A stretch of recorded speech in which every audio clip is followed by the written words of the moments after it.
Lang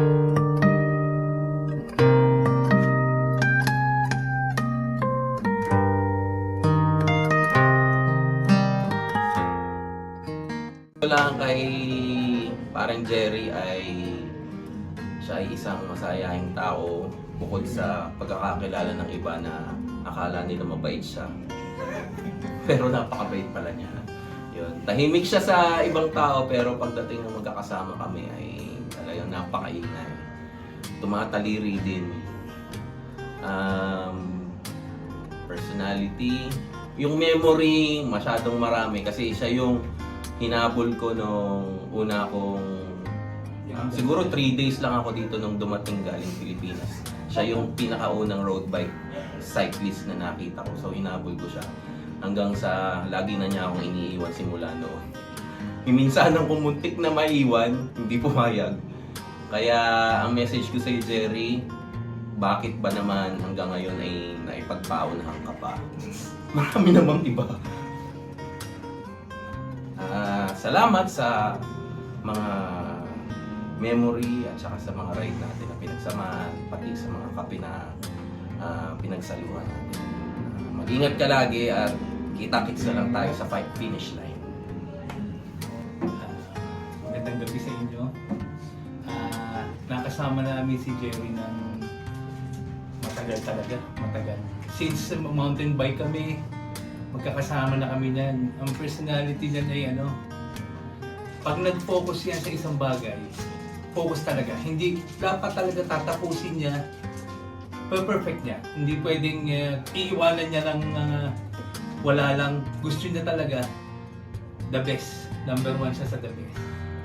Sa pagsasama namin, matagal din kasi halos iisa kami ng hobby power tools, kung mahilig magkutingting, kung anong kayang gawin, gagawin namin. Kaya halos laging nasa bahay yan nung mga nakaraang taon. Laging nabisita doon, nagdadala yan ng burger, pati sa sasakyan, isa rin kami ng paghahanap ng sasakyan, magkasama din kami.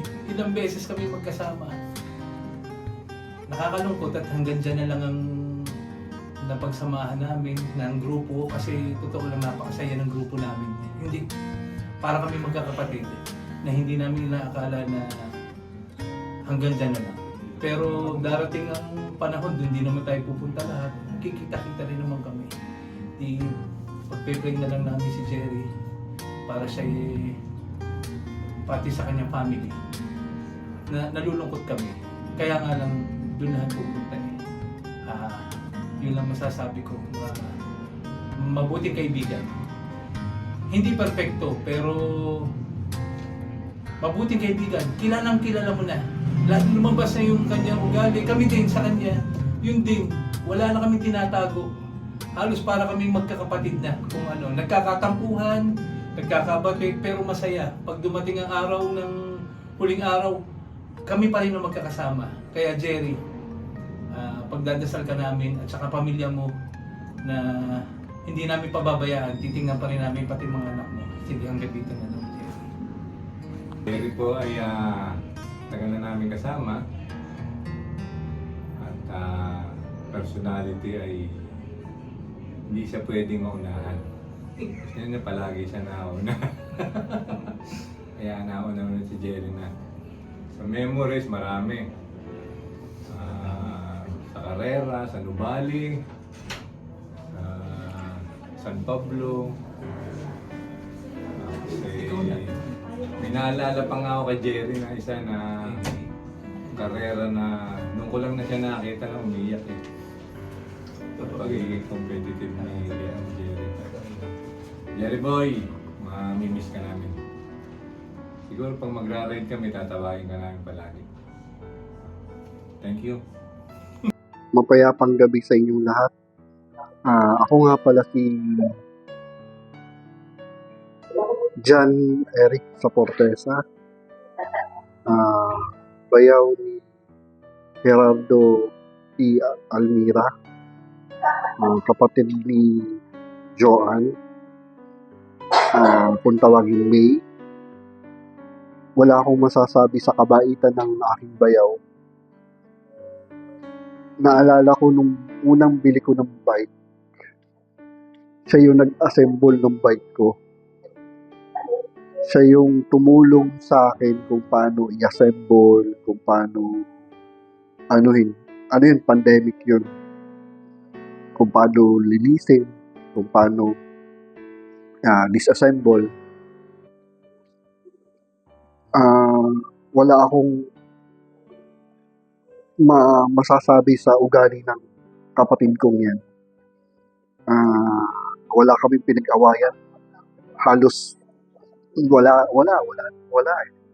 Wala akong tulak kabigin sa ugali. Napakabait. Super bait. Ako po si Ludi Maniago, ang auntie ni May. Na makilala ko po si Jerry is nang settle sila para asawa. At isa po ako, kaming mag-asawa sa ninong at ninang ni Jerry at ni May. Wala po ako masabi dyan sa batang yan. Nang makilala ko siya, he's really, really good. Napakabait. Talagang super bait.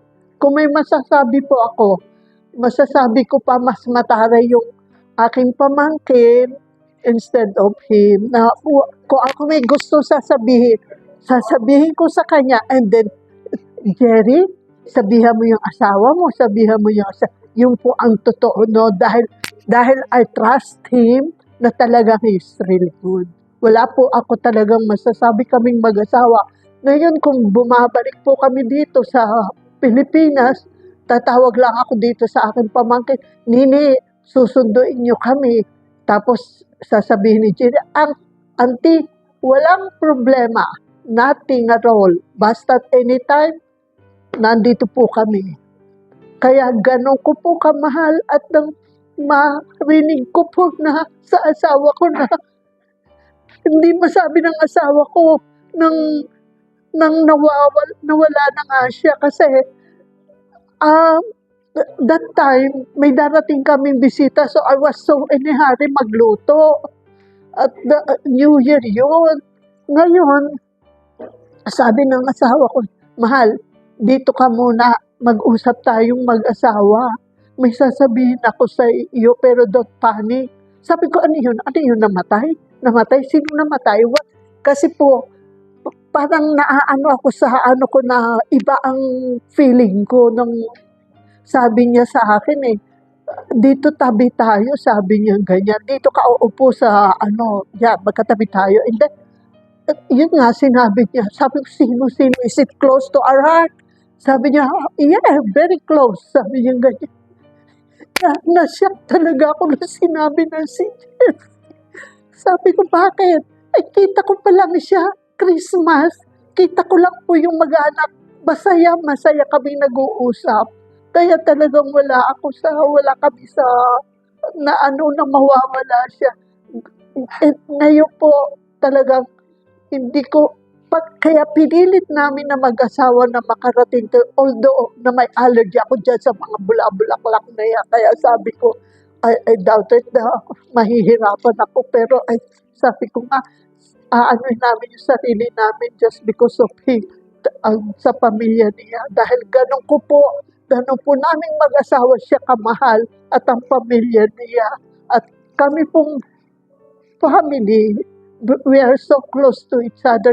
Yun lang po ang masasabi ko dahil talagang napakabait ng batang yan. Hindi ko talaga malilimutan. And thank you very much. Naku, Jerry, sana alam ko kasama ka ng Panginoon dyan sa kaharian. Alam ko kung gaano kabait. Kaya alam ko nandyan, alam namin lahat, nandyan kakasama ka ni Lord. At sana masaya ka dyan na kasama ninyo yung family mo, si mami at daddy mo, si Mama Fe. Yan. At wala na akong masasabi kundi sana maligaya ka dyan sa kabilang buhay at kasama mo ang Panginoon. Mapayapang gabi sa inyong lahat. Ako po si Janelle Alvin Almira, anak ni Gerardo Jerry Almira. Pangalawang anak. Tuloy. Si Daddy,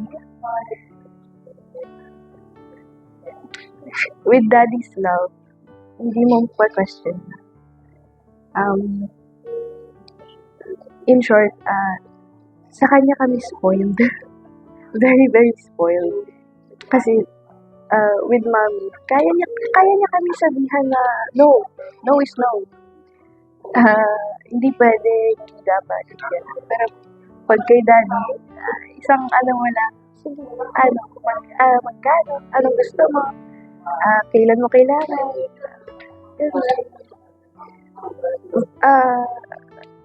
Basically, parang ang love language niya is gift giving.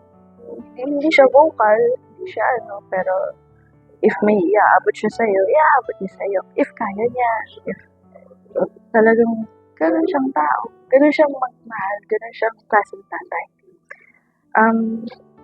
Ang memory ko po sa kanya, pinaka-fondest memory ko na sa Divisoria kaming, di ba? Meron akong nakitang speaker. Fake lang, 200 pesos. Hindi ako binilhan ni mami. Nagtampo ako. Sabi, yung tampong bata, hindi ako umiinit. Nakasimangot ako. Talagang hindi ko pinapansin ng nanay ko. Tapos maya-maya, si daddy na ano bang gusto mo? Para, bibilhan ko na. Ayun, hanggang ngayon, almost 10 years later na sa akin pa rin yan. Kahit hindi na siya nagana, kahit fake lang siya, kahit rusted na siya, nasa akin pa rin. Keep safe. So, yun. Tapos, madaming ganong instances na sasabihin ko, pinaka-recently, daddy, gusto ko cassette player. May natandaan siyang meron kaming cassette player. Umakyat siya sa taas ng storage space namin. Naging kalakal, naghanap. Ito, merong cassette player. Akin na, tingnan natin kung gagana. Ayun. That's what, almost 11 p.m. na ng gabi. Talagang umakyat siya. Ng ladder. Alikabok, madumi. Yung sabi ko lang na, gusto ko cassette yun. Tapos minsan, kaming tatlo, lolokohin na. Dahil gusto namin na, pamerienda ka naman. Talagang dukot ka agad. Ito, magmerienda kayo, bili kayo. Ganun. Binubulsa na namin ang sukli, syempre. hindi naman niya tinatanong, hindi naman niya pinapabalik, di ba? So, ayan. Pag nandito si Daddy, at alam ko naman nandito pa, is syempre, I love you. For sure, mamimiss kita kahit kahit mainit na ulo mo, kahit lagi kayong naman na yung away ganyan, away bali, pero mamimiss ko yung yung tipong magkakape ka na lang ng 10 p.m. Yung bigla ka na lang babanat ng kung ano-ano.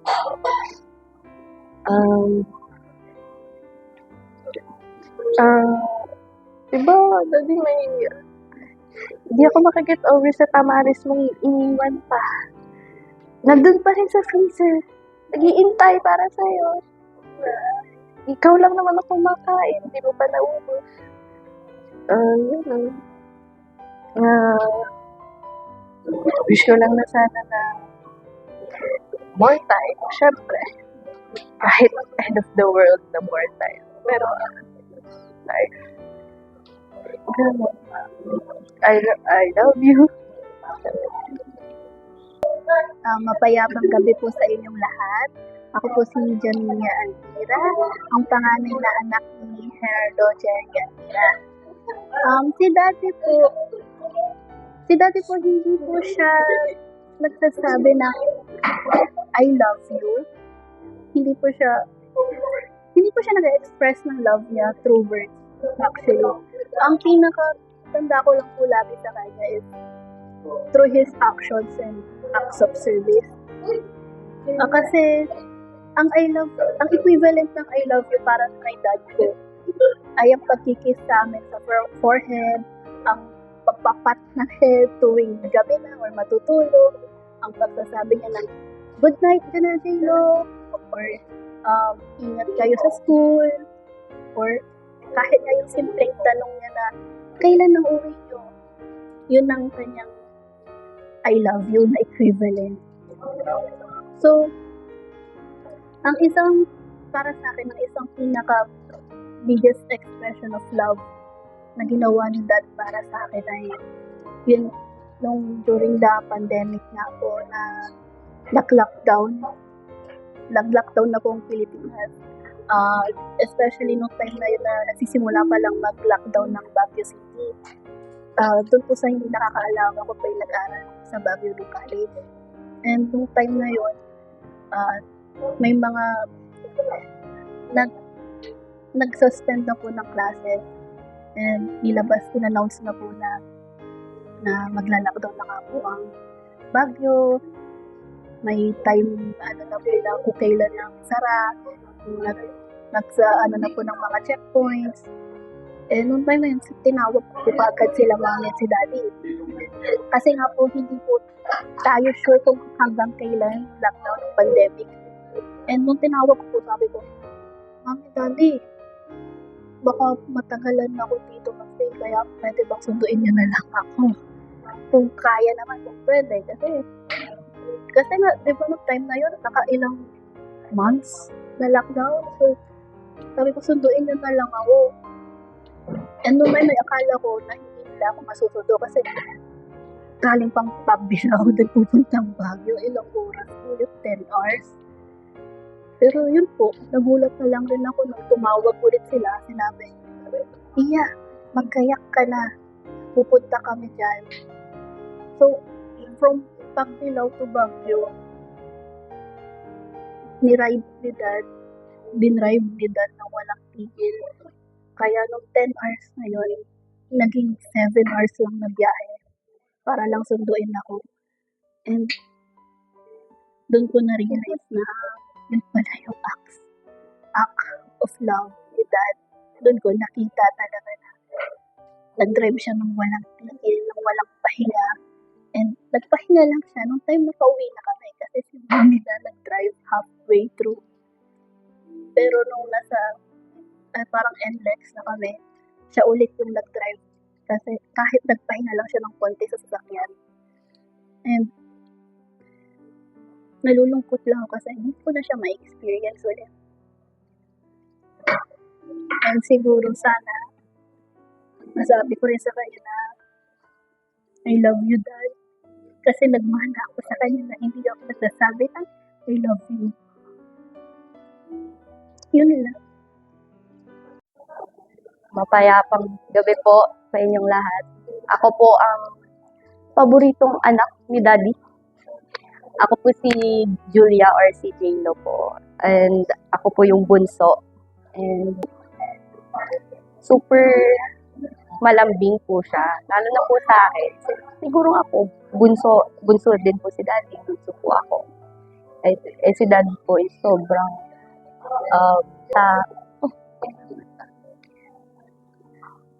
sobrang mabait po. Mabilis pong mauto, lalo sa kaming tatlo po. At lagi po siyang, pag kami, nagbibigay naman po siya. Sige, punta kayo. Ito. Si Daddy po, since po siya, sobrang, sa paningin ko po, sobrang cool niya po. Kasi nga po, nag-aral po siya sa malayo, sa Manila pa po, sa computer engineer pa po. Sobrang cool niya po sa akin. Kasi po,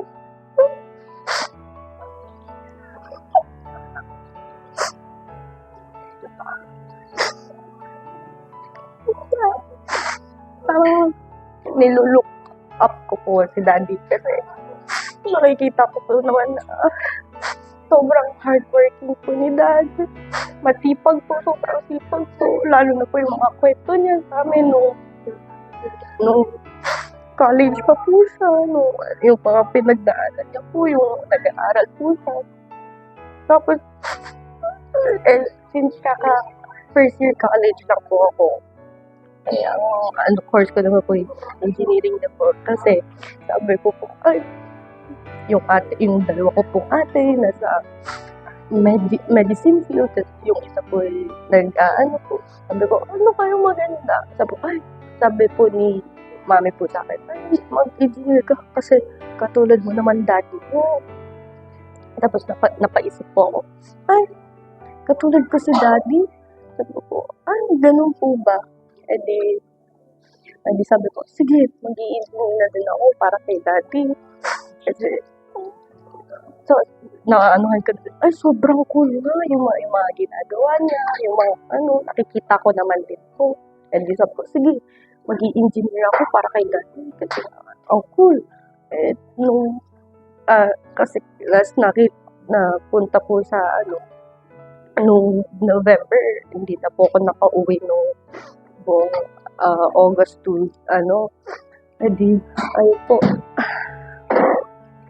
Nung, naglalo na po kami ng band, sabi po, oo, madali lang yung subject mo yan, kasi yung panahon ko, madali lang yan, yung mga drawing, oo, lang po yan. Tapos binigyan pa po ako ng tips, yung mga po, sabi ko, napagdaanin dito ni daddy. Sabi ko, kaya ko to kung nakaya to ni daddy. Yun po. Sabi ko naman, same lang po talaga kami. Like father, like daughter nga po naman yung sinasabi. Tapos yung mga sinasabi ko po, maarte ako. And sasabihin ko po, mana lang ako kay daddy. Kaya maarte po si daddy. And ayun po. Siyempre, unang-una po, I love you, daddy. Kasi hindi ko po yun nasabi nung buhay ka pa po. I love you, I miss you, and sobrang proud ako na nasasabi ko, anak mo ko.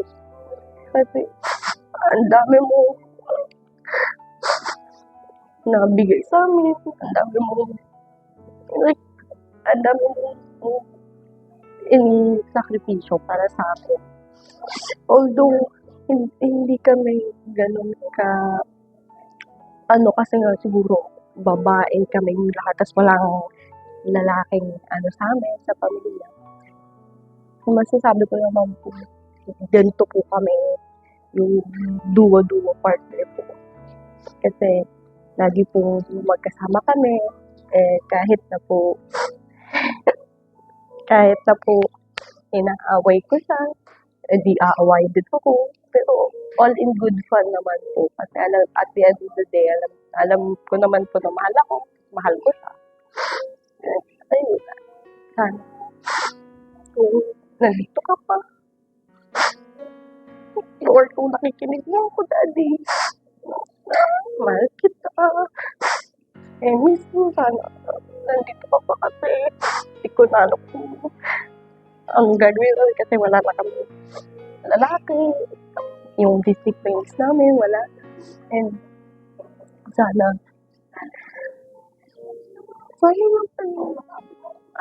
hindi mo kami iniwan ng too soon kasi wala pang, hindi mo pa kami nakikita. Paano na ako pa atang unang magkakasal? Kasi ako, sino pong sa akin sa pag-wedding ko na po yung sa yung makikita po graduate. Ganun po. I love you, Dad. And I miss our movie, yung mga movie night. Yung lagi kong sinasabihan, Daddy, ano yan? Parang gano'n na. Sasabihin, napanood ko na itong ilang beses, ipanood ko lang ulit. Yung mga songs na piniplay ko every every day na papunta sa school kasi siya po yung tagahatid at sundo. Eh, syempre po kaming dalawa lang po, kasi sobrang aga po, mga si daddy. Parang, naman po, sinasabi, oh, yung ganyan mo na, para sa'yo na, panahon ko yan. Ganda ng music taste mo. And sabi, of course, mana ako sa'yo. Sobrang, miss ko na yun. Sana, hindi na lang ako sa malayo kasi para malambing pa kita. Yun lang. Hello po, ako po si May Saportesa Almira, wife po ni Jerry. And we have 3 lovely daughters. Eldest po namin si Jamia. Second daughter po namin si Janelle. And then the third po is Julia Lourdes. And married po kami for 26 years. Si Jerry kasi siya yung hands-on sa bahay. Siya yung aming electrician. Siya yung aming karpentero. Siya yung aming taga-pagbaysira ng lahat ng gamit sa bahay. Siya yung nag-aayos sa amin. So, all around siya sa amin. And then yung negative trait naman niya, mainitin ang ulo niya. And then, pag nagda-drive siya, at ayaw niya yung nasingit ng mga motor, tricycle, doon. Kung madali siyang uminit sa ganung bagay. Grabe. Well, nag-meet kami sa kanyang first shop na Alpanet through a common friend. And that is 1996 nung kami na una nag-meet. Yon. And then, 1999, married na kami.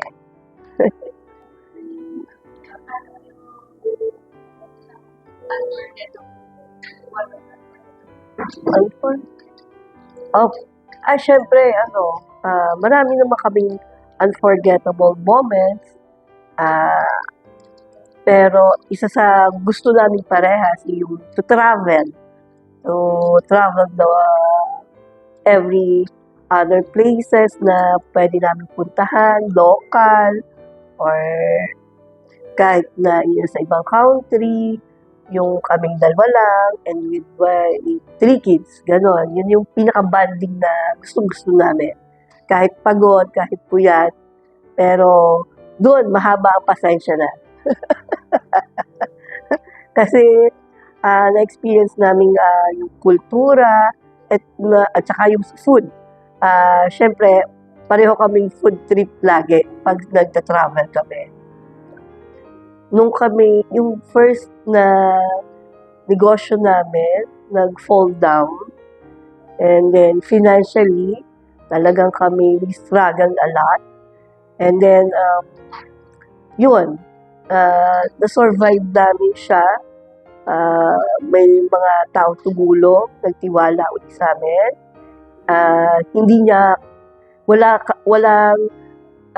Walang nag-iwan sa aming dalawa, kundi naging stronger pa kami. Siguro yung talagang banding namin, banding as a family, kasi mababaw naman kaming pamilya. Kasi yung mahilig lang talaga kami mag-food trip, yung coffee shop, mag-testing ng iba't ibang cafe, yun. Pero isa sa favorite spot niya pag napunta kami ng Baguio is yung old Starbucks cafe sa Camp John Hay. Hindi pwedeng hindi kami pupunta doon. It is a must na kailangan nasa itinerary namin siya. yun yung and then pag Sunday, pagkatapos namin mag-church, sumimba, magpasalamat, yun, be-breakfast kami. from 7-Eleven to fast food na Wendy's, kahit saan. Basta magkakasama kami. Okay na kami. It's a mixed emotion, galit, takot, masaya, malungkot, lahat. Dahil binigla mo kami, you're still young, ang dami nating dreams, pero you will always be in our heart, and I love you so much, no matter what, kahit hindi ko alam kung paano magsimula uli, pero I know na nandiyan ka lang sa amin lagi. I know na tinitingnan mo lagi kami. And always guide us. Yun lang. And kahit sana sa panaginip, kahit yun lang, makita kitang muli. I love you so much.